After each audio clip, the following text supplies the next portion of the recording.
Oh, yeah. What is going on, boys and girls? It's your man right here, the one and only Lee Sanders, and you are checking out an all new VRCWR show. It's our live edition as we're coming at you live just a couple of minutes removed after WWE Clash of Champions went off the air. I want to hear from you guys right now, so get at me. We're doing a special live simulcast right now on YouTube, youtube.com/slash the RCWR show. And we are also streaming on Spreaker. So take your pick, interact. And as always, if you haven't done so already, make sure you hit the like, the subscribe, comment, all that good stuff. I'm on Twitter, I'm on Facebook, I'm on Instagram. Use the keywords the RCWR show. We had got WWE Clash of Champions coming to us from the TD Garden in Boston, Massachusetts. And I got to tell you, man, overall, I think we all can be in agreement when we had looked at this SmackDown theme event of a pay per view, looking at the card from top to bottom, even taking into account the pre show matchup, like it was predictable. I think as far as like winners, losers, like I think we all could be in agreement. Yeah, we knew exactly how this was going to play out, but I think the main question that many of us had on our minds was it in fact going to be entertaining, especially considering if you are an NFL fan, all the great action that we had today. Hey, can I just say on a side note for you football fans, what about that crazy finish? Steelers taking on the New England Patriots. Was that a crazy finish in the last 2 minutes, or was that a crazy finish? Don't worry, I ain't talking about it all here. I'm just saying that was look. I've been watching football for a long time since being a little kid growing up in the '80s, and I'd have to really take a day or two to really stop and think about it. But I swear I ain't never seen a crazy finish like what we had got tonight with Steelers taking on the Patriots. But I'll talk more about that on the next edition of the RCWR show coming at you guys this week. All right. But for now, we talking Clash of Champions. Yeah, man. Overall, I would have to say the pay-per-view was a fairly decent pay-per-view. I mean, I can't really complain about it too much. Now, look, I know normally I come on this joint, I tell you all straight up, this is going to be like a really short show. But I'm telling you, this is actually going to be a really, really short joint. I really mean that because I'm just going to be blazing through here. Let's go. So we had the pre-show. Can I just say it was nice seeing David Otunga back, as we know he was off for a couple of weeks, taking care of some personal matters that had revolved around his significant other. I won't dive into that whole spiel because we kind of talked about it off and on the podcast past couple of weeks. But it's nice to see that despite what all's been going on in his personal life, that WWE is basically saying to him, "Hey, look, you know what, man? You've been a pretty good model employee with us all these years. Any work that we need you to do behind the scenes or any type of media relations we need you to go out there and do, you do it for us. Hey, man, it's all good."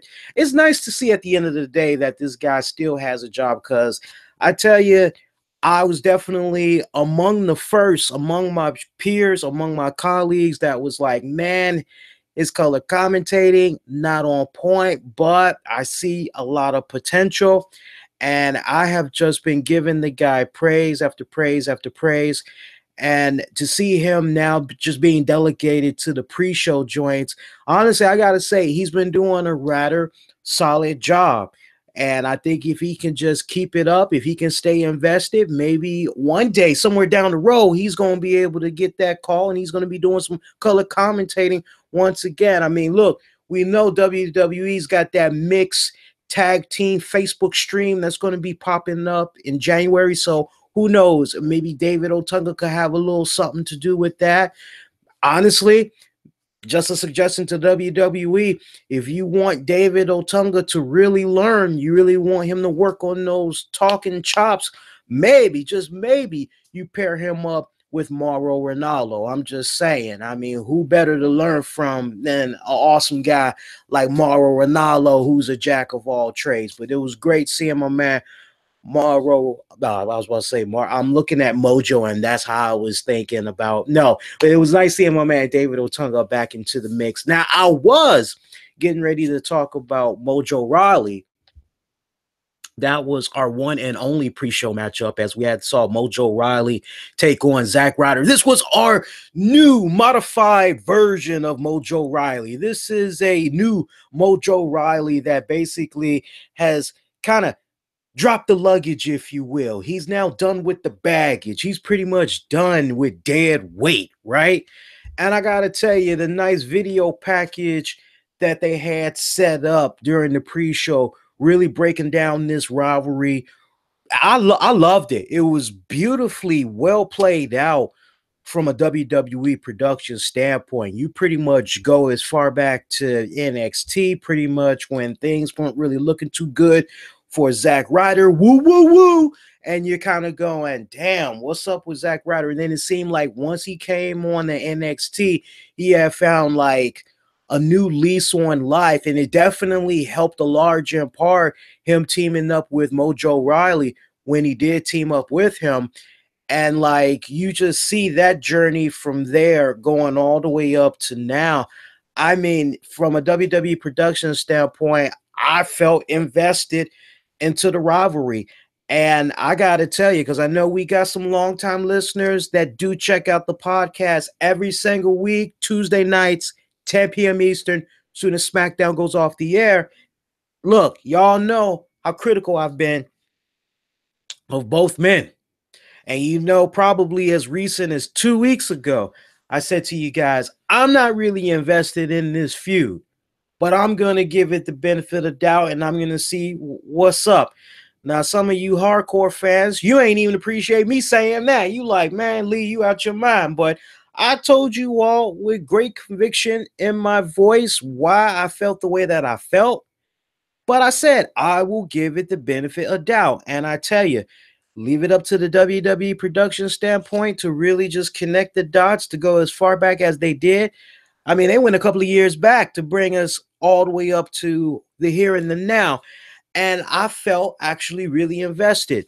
Now, one thing, WWE is going to have to work on this now.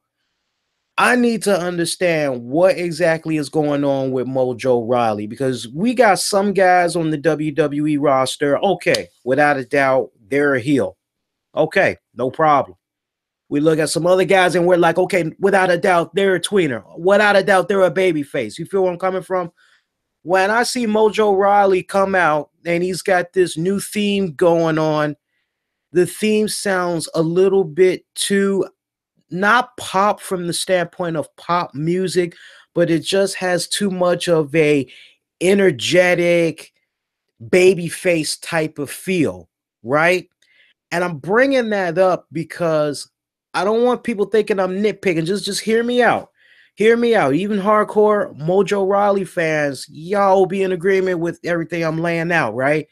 So you got this new music that he's coming out to, right? And you're kind of going, okay, so wait, the video package that I just watched, man, it kind of seems like I should be rooting on Zack Ryder, but this music that Mojo's coming out to kind of has a little bit of a babyface vibe to it. What the hell? And then when he comes out, he's running back and forth, and then he kind of looks at the crowds, getting himself all nice and jacked up, nice and hyped up, and he runs on down to the ring, kind of has like an Ultimate Warrior type of vibe. All right. Then he goes up to a couple of turnbuckles and he's kind of like he's trying to get something back from the crowd as he's going to those top turnbuckles. So that really kind of threw me off a little bit because it's kind of like, oh, okay, am I supposed to be rooting for this man or am I supposed to be booing this guy? What exactly am I supposed to be doing? What emotions am I supposed to be channeling out? Am I supposed to be having with regards to Mojo Rawley? So that was definitely pretty confusing. Zack Ryder came out. Hey, Zack Ryder, usual. All right, no problem there. These two, they actually gelled pretty well together. I think the match that they had tonight, there's something you could continue to build on for weeks to come. If you want to continue to play this out on SmackDown, Lord knows you need some new rivalries and all that going into 2018. You could definitely do that. But they definitely got to change up on some of those things that I just mentioned about Mojo Rawley going forward. Hopefully, they'll be able to fine tune it in the next, what? It's going to be at least almost 48 hours before we get SmackDown. So hopefully they'll be able to fine tune it by then, or at least have it all fine tuned in the next 2 to 3 weeks tops. But these two guys had a pretty good matchup. Let me take you to the closing moments of that matchup. Again, Mojo Rawley picking up the victory over Zack Ryder. That match pretty much had ended with Ryder looking to make a comeback. Mojo pretty much deny him of all that. We had saw Ryder cause Mojo to run into his knees from the corner. Mojo knocks him off the top. Ryder lands hard on the floor. Mojo would then follow that up, running around the ring, knocking Ryder into one of the wall barriers. Mojo was talking trash to Ryder while he was still down. A little bit shortly after that, closing moments, we saw Ryder on the offense, and then he hit a forearm in the corner. From there, we saw Ryder beat Mojo down in the corner, nailed him with the broski boot. After that, Ryder had connected with another broski boot on the ropes. Mojo kicked out at 2. Mojo had turned it around, nailed a huge running right hand to the face to drop Ryder for the pin. That's pretty much how it all had went down. Pretty decent matchup for a pre-show, I would have to say. Now, kicking off the stream, we had a triple threat match for the United States title that has saw Bobby Roode take on Dolph Ziggler, take on defending United States champion in Baron Corbin. I actually thought this was a good opener. I actually had thought that one thing that a couple of things jumped out at me. Great opener, great match, actually. I was digging Dolph Ziggler's beard. He kind of had a little bit of a Shawn Michaels, I lost my smile vibe going on. I actually was kind of like, that's very interesting. And we got a new United States champion. For those of you that have been following the career of one Bobby Roode, sorry guys, it's not Bobby Roode. Dolph Ziggler, shockingly, is your new United States champion. I know, right? Considering the interview that he had gave to the Edge and Christian podcast a couple of weeks ago, I mean, really putting it all out there, talking about how he really wasn't sure what was going on with his career, having this big old debate amongst himself if he was going to re-sign with the company or not, really weighing in his options. And here we are a couple of weeks later. He is now the new United States champion. I got to tell you, it was a pleasant surprise. I'm not really sure if this is a taste of things to come as far as maybe Ziggler and WWE coming to some type of a new agreement, some type of a new arrangement. But it was pleasantly a surprise. I'm curious to see what is going to be coming about weeks to come as far as a Dolph Ziggler United States champion goes. Is it going to be a case where he's only going to be a transitional United States champion? Was this maybe done just to give us a curveball because a lot of us kind of had fresh in our minds the interview that he gave to ENC, or you know what exactly is going on? One thing we can all be in agreement of, though, and I'm being very sarcastic with what I'm about to say, it looks like that young kid Bobby Roode, I guess the powers that be still don't think he's quite ready for that necessary push just yet. I'm being sarcastic, guys. I'm being sarcastic, but like, no, seriously, there was a part of me that was looking at this kind of going, man, if anybody could like really use it, have a little bit of a jolt, if you will, it would be Bobby I was about to say Bobby Lashley, forgive me, Bobby Roode.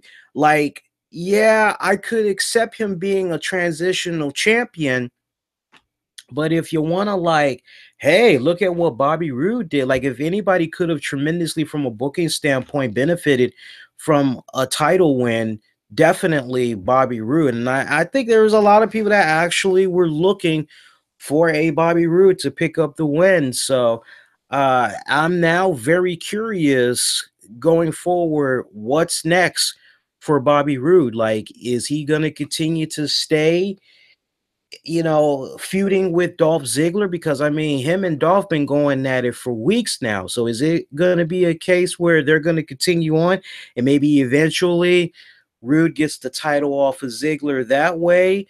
But then also, what exactly is going to happen with Baron Corbin? Baron Corbin is now in a interesting position because, man, the way 2017 wraps up for Baron Corbin, he becomes Mr. Money in the Bank, right? That doesn't go so well. And call it politics, call it whatever was going on behind the scenes for why he ended up not being successful with that Money in the Bank cash in. Call it whatever you want to call it, the speculation, the rumors, all that. Well, for 2017 to end also in a way where, on top of not having a successful cash in, you have Baron Corbin not even retain his United States title. You just can't help but kind of wonder, 2018, what exactly does the future hold for one Baron Corbin? So, honestly, I would like to see a continuation of all three men intertwined with each other. I wouldn't mind seeing them continue to feud for the United States title. So as far as maybe somebody branching off and like maybe moving on to a tag division, I'm not quite seeing that.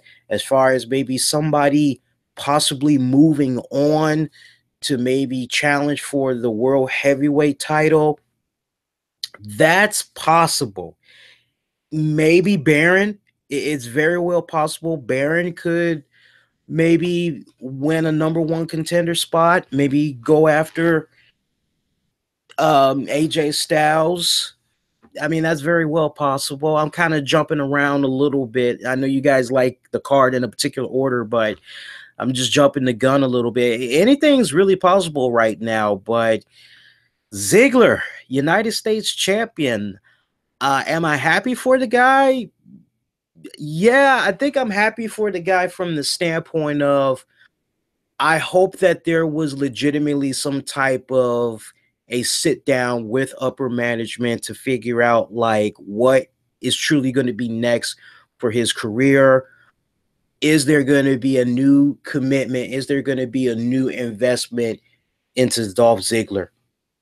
And I want for you guys to do me a huge favor, because I talk very candidly about like what needs to happen with Dolph Ziggler. I talked about it on the show, I want to say 2 weeks ago, but there's actually an excerpt of it that's available on YouTube.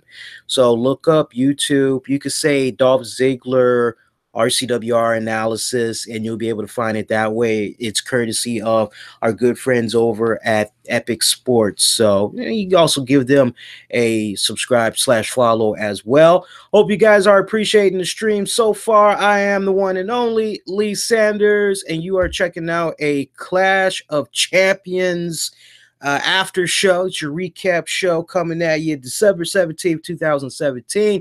You guys that's checking out the stream right now, because we're doing a simulcast for you all. We're doing it on YouTube. We're also doing it on Spreaker. You are enjoying it so far, make sure you hit that like, heart, favorite icon, comment.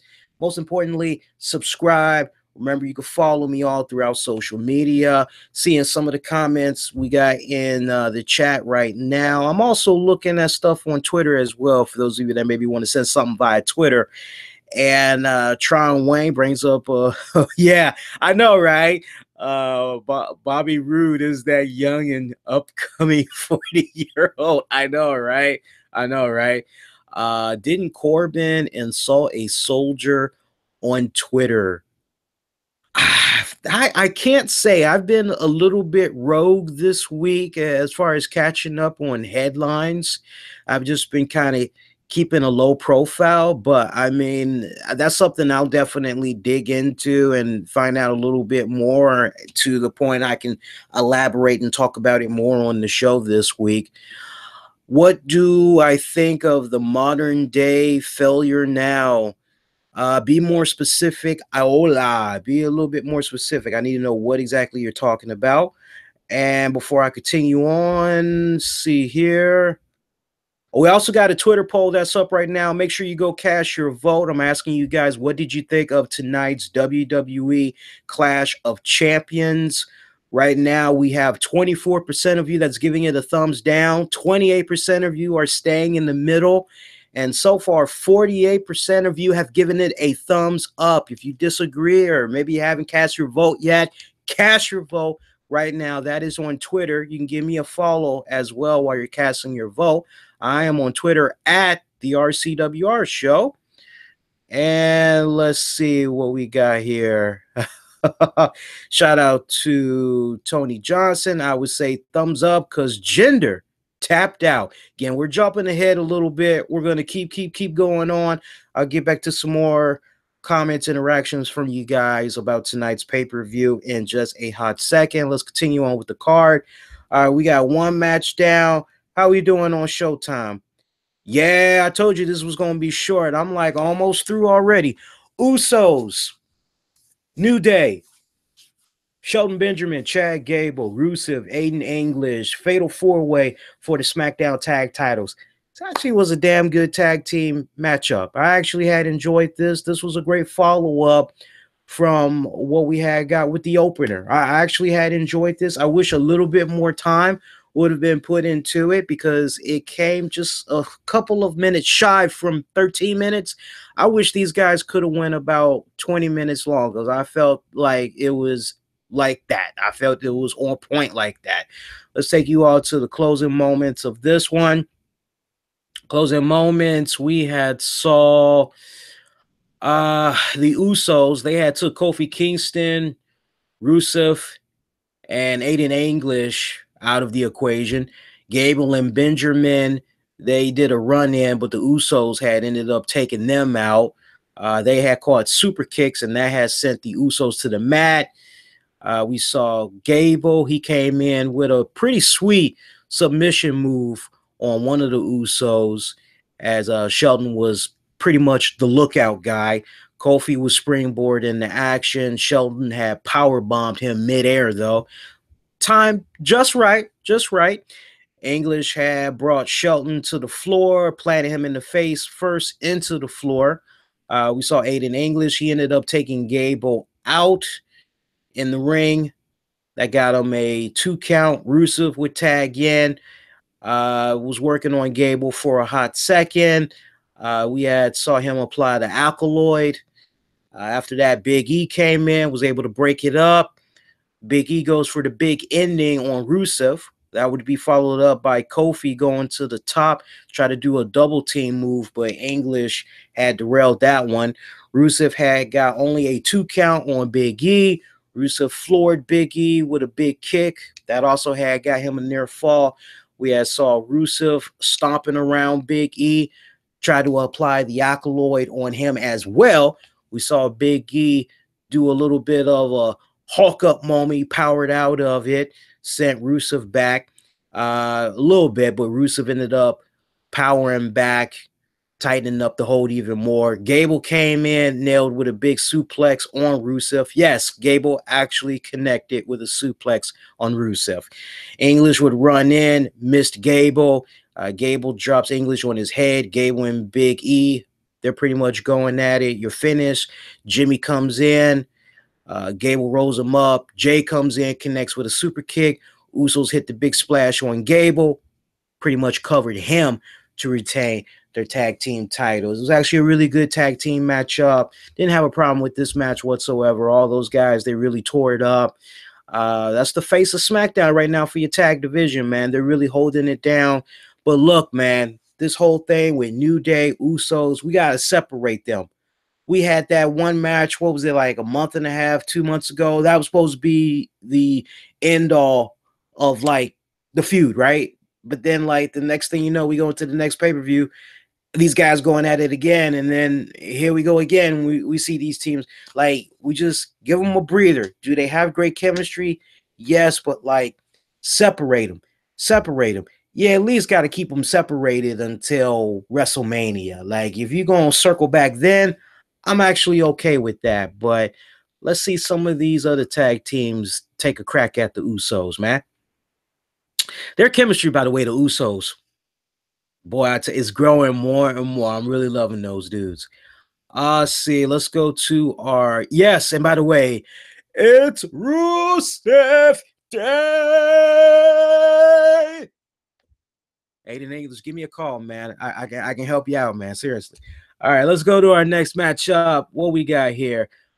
Probably a, honestly, I didn't really particularly care for the Lumberjacks, but I did enjoy my girls that were going in there fighting one-on-one. You know, I've been a big fan of these girls for a good minute now, especially Natty, Charlotte Flair defending her women's title against Natalia.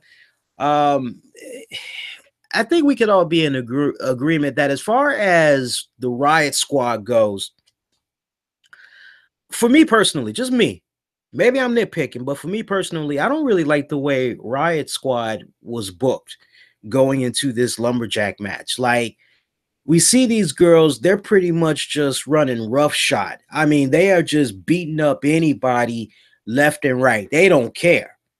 So I'm seeing these girls, and I'm kind of under the impression of like, okay, so they take no prisoners. They gonna do what they want, when they want, where they want, right?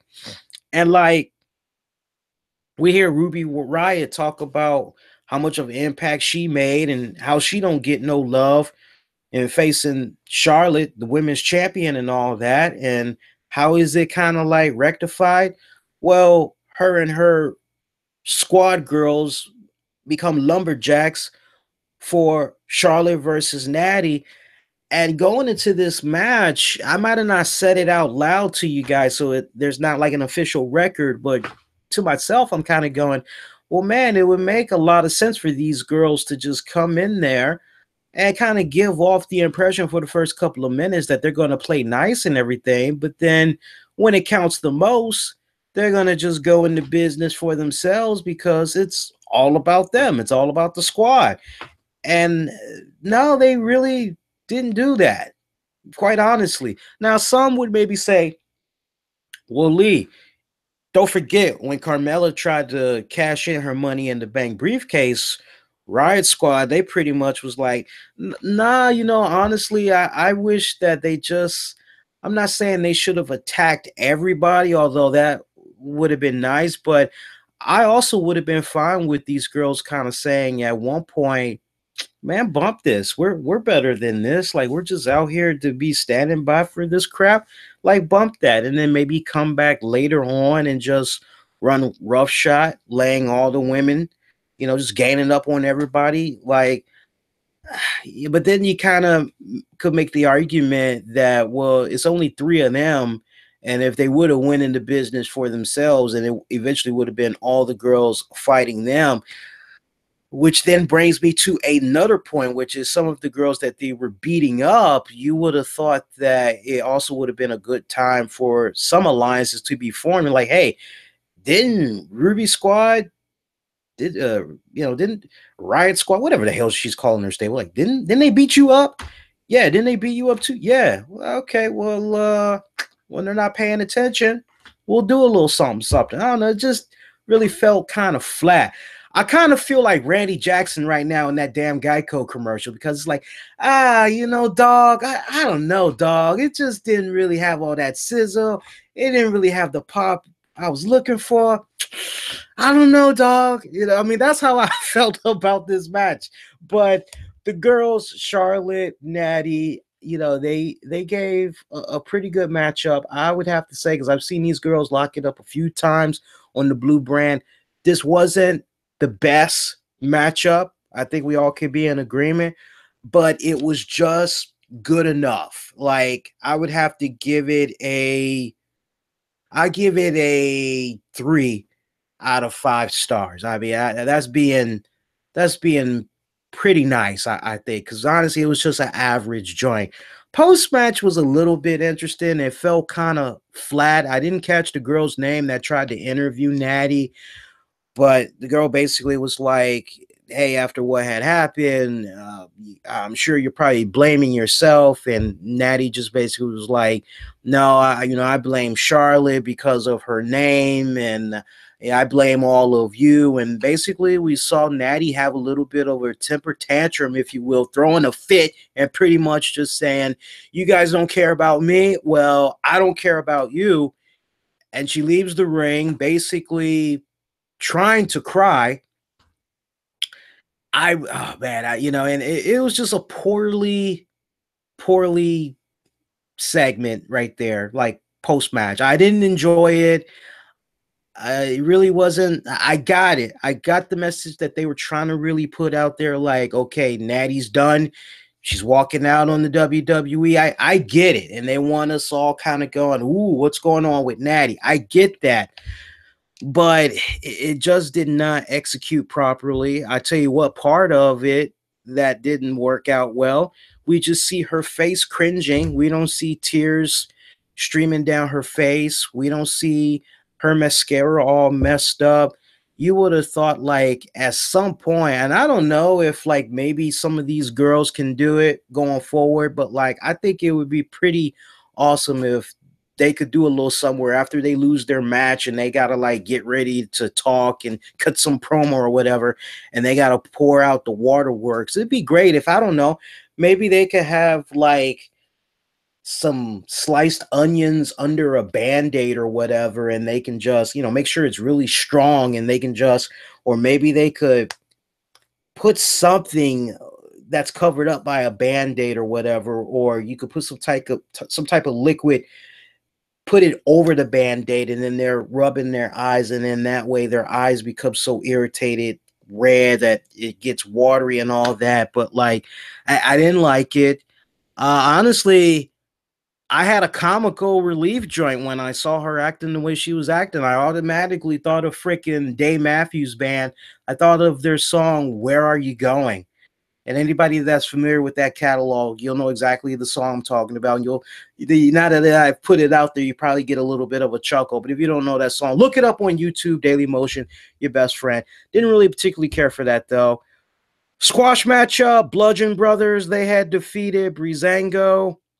By the way, I hope that we are never, as TV viewers, as watchers, put in a position where we have to listen to constant bickering, constant back and forth between Corey Graves and Byron Saxton.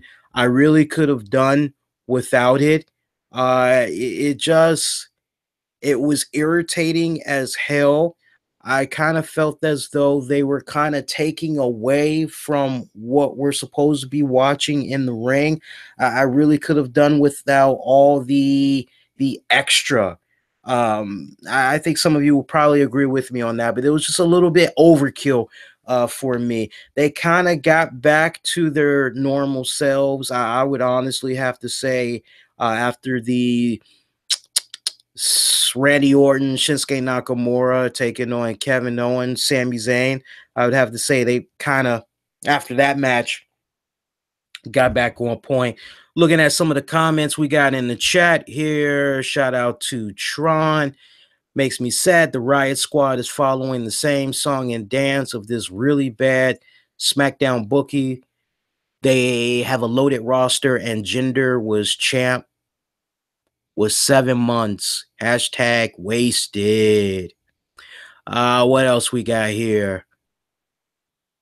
Don't hinder the gender. What else we got here? Seb, Daniel Bryan fighting again. Hang on, we're about to get to that. I will tell you right now because I believe that is actually our next matchup, and it is. I'm doing good, and guys, we only got 2 more matches to talk about. And how we doing on time? 35 minutes in. So honestly, I think we could be done like right under 50 minutes, and I'm actually okay with that if you guys are. All right. See. Yeah. Kevin Owens, Sami Zayn taking on Randy Orton. Shinsuke Nakamura. You had two special guest referees for this one, thus the title of this video. Because if you stop and think about it, some would kind of feel a little bit misled, which is understandable. But if you really stop and think about it, though, Daniel Bryan did return to the ring. He returned to the ring as a special guest referee. But wait, we had a second referee for this match, which was Shane McMahon. So, good matchup. I can understand some people saying, oh man, Shane McMahon, Daniel Bryan, they're really taking away from the match. Like, I just want to focus on the tag match because it's a really good tag match. Could they have scaled back just a little bit? I think so, but I think there was so much emphasis because I believe in my heart of hearts that, like, as far as WrestleMania coming up, I've been saying it off and on the past couple of weeks. You could even go back on Epic Sports Channel and look it up via YouTube. But I'm adamant, and I'm just convinced now more than ever. I believe that Daniel Bryan will ultimately come back into the WWE ring to compete, and that he's going to be competing with Shane McMahon in that squared circle one-on-one. They're going to be fighting. I just have that feeling, and based on what we had got tonight, I'm convinced now more than ever that that is the direction that we're going to be going into. So I think that's why you had, for some of you that maybe felt it was a little bit overkill what you had got tonight with Shane and Daniel, I think it was done like that for very good reason. Remember, they got to push 6 weeks of TV programming going into the Royal Rumble, where we're going to get some SmackDown. We're going to get some Raw stuff as well. So honestly, you got to think about that. And you also got to think about them trying to plant the seeds going into WrestleMania. So honestly, I really didn't have a problem with what they had did tonight. Quite honestly, let's pick it up towards the final moments of that tag team match. We had saw Shane McMahon at one point. He checked in on Nakamura as Nakamura went through a table with a frog splash. Because basically, the way that got set up, Owens had jumped from one announcer's table to the other, and he ended up putting Nakamura through the table with a frog splash. So it was Kevin Owens that did the frog splash onto Nakamura. So Shane was actually checking in on Nakamura as we had got like multiple replays. Like, we just saw it, but like we got to see it 10 times because we're old, right? Anyway, we see Sami Zayn. He returns to the ring, but Orton catches him with a power slam. Shane and Bryan, they're now back in the ring. Orton then connects with his vintage Orton, his DDT off the middle ropes. And from there, Orton's like, okay, looking for that calling card. He's ready for that RKO. Wham. He does deliver the RKO. You see Shane in the background, and he's just like, oh my God, oh my God. I mean, he's actually throwing his hands up in the air. He's all excited and all that good jazz. And he's just like itching. He is waiting to count the 1, the 2, and the 3. Now, I'll give the refs credit, or not the refs, but the commentating team. They all picked up on that and was like, hey, he really shouldn't be acting like that. What the hell? All right, point well taken. They did that part pretty good. So as Shane went for the cover to do 1, 2, 3, we saw Kevin Owens. He actually came in and he pushed Daniel Bryan onto Shane. So by the time Shane wasn't disoriented by any means, his count just got interrupted. So by the time Shane gets himself together and he sees what went down, he sees his Daniel Bryan. And a little bit of poor booking, because not once do you have Daniel Bryan say to Shane O'Mac, hey, man, it wasn't my fault. Kevin had pushed me, or somebody had pushed me into you. It wasn't my fault. He just sat there pouting, getting like this pissed off look on his face. I'm kind of like, I call me a stickler for detail, but I just wish that Daniel Bryan would have been like, "Hey man, what the hell? It's not my fault." Like, and then you could have easily just had them bickering, and then it's like, well, at least Daniel Bryan, storyline wise, did say, "Hey man, it wasn't my fault. This somebody pushed me, man. What the hell? Cut me some slack." So we see these guys; they just kept going back and forth at each other. We actually had saw Kevin Owens try to come up from behind and attack Randy Orton, but Randy hit him with an RKO. And then we had saw Sami Zayn. He came up from behind with a roll up on Orton and tried to get a 1, 2, 3. And I think, if I'm not mistaken, they traded the roll ups, and there it was just near falls. So closing moments of that, we see at one point Sammy get like a really good lock of a roll up on, I want to say, Orton. And it kind of seems as though this is it for the match. And Shane's actually counting the 1, the 2. He does not count 3. His hand is just high up there in the air. Daniel Bryan actually looking at him like, what the hell? And this really gets the two going back and forth with each other. And from there, closing moments of that matchup, we actually had saw Daniel Bryan doing a fast count, because we ended up seeing, I want to say, who was it at the end, guys? I think it was Sammy. Sammy rolled up Orton, and Daniel Bryan just went 1, 2, 3, like real fast. I mean, that joint went 1, 2, 3, and that was pretty much it. Fans actually popped. I mean, but come on, we all knew that Sami Zayn, Kevin Owens, they weren't going to be screwed. We knew they weren't going to be fired. The real story was, how are they going to like set it up in such a way? I think it's safe to say, like, that's what I mean by so predictable. When I said it at the top of the show, like, the whole card was predictable, especially as far as the finishes. The main gist, though, was how entertained were we going to be. And it was entertaining what they had told, right? So for me, really didn't have a problem with how they had did this. Of course, you think, no crap, there's going to be some serious ramifications coming up on like 6 weeks worth of SmackDown programming, because now you got Shane McMahon that's kind of like, now, okay, what am I going to do about my general manager? Because, he conducted himself in such a way where, like, I don't think I can have this guy working for me anymore. Like, what's next? So I would imagine there's going to be some serious ramifications from what Daniel Bryan had did. So, but I am strongly led to believe now more than ever, we are going to be seeing at WrestleMania Shane McMahon, Daniel Bryan. I truly believe that's the direction we're going. I'd love to get you guys' thoughts. And I'm showing you guys some love, man. I'm seeing what you guys are saying in the damn chat, man. You guys doing pretty good, man. Yeah, what do you all think of Mojo's new theme? We got somebody in the chat that's asking what's up with Mojo's theme. Honestly, I feel Mojo's theme, yeah, I said it earlier at the beginning of the show. I'll say it again. It felt a little bit too babyface. It needs to be tweaked a little bit more. Mixed signals. I think we all could be in agreement. We had got mixed signals from what we had saw Mojo Rawley tonight.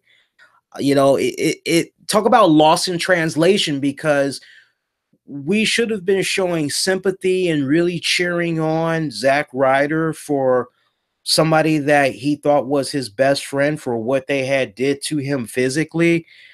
But like, when you see Mojo with the type of music and how he's interacting with his entrance, you're kind of like, wait, who's the heel and who's the baby face? Because, like, I'm confused. If you didn't see the video package leading up to that matchup and you just were flipping the channels and ran into that match, you really wouldn't know who was the face and who was the heel. You think that you were just watching two random guys, no history, no connection whatsoever, just going at it. So We got one more match to talk about. Let's do it. AJ Styles versus the modern day Maharaja, Jinder Mahal. I got to tell you, man, my man Jinder Mahal, he has really, really been stepping his game up in the ring. I've really been impressed, man. And I tell you what, I didn't get a chance to check out the joint that he did with Triple H from overseas a couple of weeks ago. But each time I see this guy, when it comes to the pay-per-views and he's doing a one-on-one joint, he's getting better and better. And say what you will about Jinder, but him and AJ Styles got some damn good chemistry in the ring. Early on, it was like, okay, seems like he's holding himself fairly well. And yes, did AJ Styles sell the hell out of the ass whooping that he was receiving in this match tonight? Yes, he was. But you know what? Booking wise, this was the type of match that Jinder Mahal needed, because Jinder Mahal legitimately needed to look like he could be at any time a badass. This is the Jinder Mahal in ring wise that we honestly should have been getting like all along. And the Singh brothers, they really were not a factor in this matchup in any type of way. Honestly, you would have had to get on down to probably the last 3 minutes of the matchup where they did get involved. And honestly, I think you couldn't have booked that any better, quite honestly, because it would have been one thing if you would have seen them every couple of minutes do a little something, something, distract the ref and all that. Then it's kind of like, but Jinder Mahal actually had a really good, strong performance tonight. And I had enjoyed that one. AJ retaining the championship. This match was one that had me the most curious, because for me, I have just always had this philosophy that whoever is holding on to that title to close out just all the titles, whoever's closing out 2000, or the calendar year, I should say, whoever is closing out the calendar year and their champion, and if they retain, the odds of them going into WrestleMania as champion is very high. And quite honestly, with WrestleMania so close, you got to think about your marquee names. You got to follow where the money is. And I think ultimately what's going to be happening, I truly believe, guys, we're going to be getting Shinsuke Nakamura, AJ Styles for the WWE Championship. I definitely believe that it's going to be happening. Some of you all, I know a lot of you are pretty excited for that. A lot of you guys want to see that.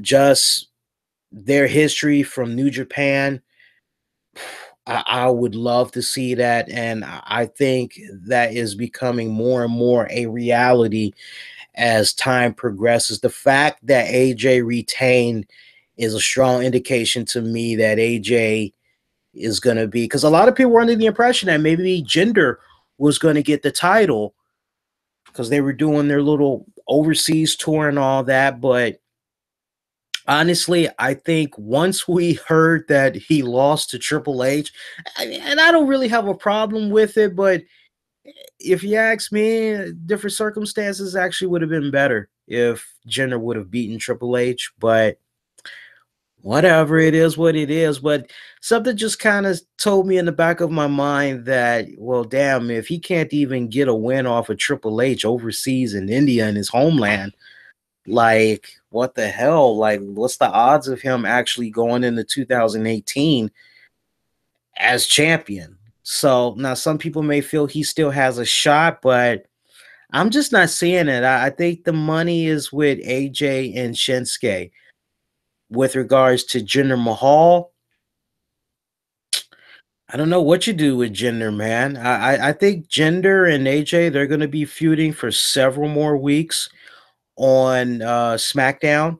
I could see them maybe having one more match, like at the Royal Rumble, and then that's pretty much it. I think that's going to be like, this is it. This is the end of the feud.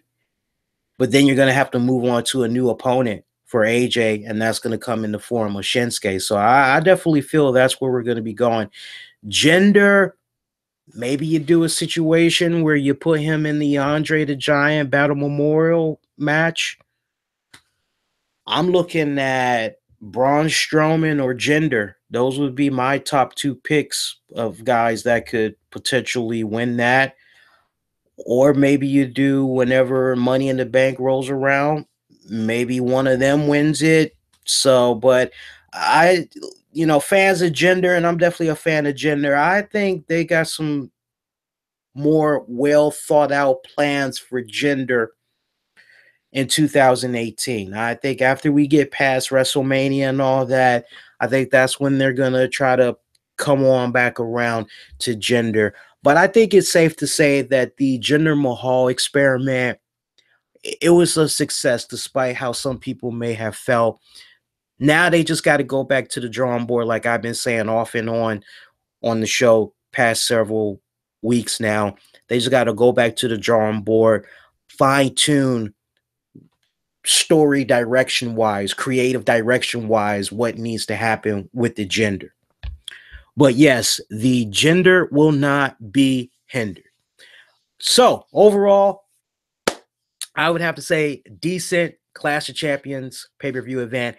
I would give it a respected out of 5 stars. I would go on ahead. I'd give it a 3 out of 5. If you want to think from a 1 to 10 scale, 1 being the crap, 10 being the awesome sauce, I'd give it a 6.5 out of 10. And that's being pretty modest, quite honestly. Looking at some of the comments we got going on here. I'm with you, man. I hope Daniel Bryan and CM Punk return, man. We all would love that. That'd be a nice big shot of adrenaline right now for wrestling, man. I'm telling you that straight up. One more time, let's go to the Twitter poll. Let's see what you guys have said. Again, we are asking you all, what did you think of tonight's WWE Clash of Champions right now? We have 22% of you that's giving it a thumbs down. 30% of you are staying in the middle. And so far, 48% of you are giving it a thumbs up. If you disagree with that, or you just want to cast your vote, do it via Twitter at the RCWR Show. Cast your vote right now. I got a new RCWR show coming at you all this Tuesday night, 10 p.m. Eastern, after SmackDown goes off the air. We will have the very latest in wrestling headline news, entertainment, beyond. You know how we do it, the RCWR show. That'll be live on Spreaker. And we have a special announcement that we're going to be making on that very episode during the top of the hour. So make sure you tune in for that. It's going to be some really good, solid stuff. If you appreciated what we did here, make sure you like, you show that love, you comment. Most importantly, if you haven't done so already, you subscribe. Feel free to share these episodes, backtrack, check out previous episodes that you might have missed, man. Those of you that's going to be waiting for the audio to be available for on demand and on the downloads, give me about, honestly, I would say give me about 10 minutes. And for you guys over on Spreaker, it'll be available for you afterwards. iTunes, Google Play, iHeart. Just keep checking the respective feeds. I got all the links in the episode description. It'll be available about an hour or so. Everybody that has showed up, commenting, I appreciate it.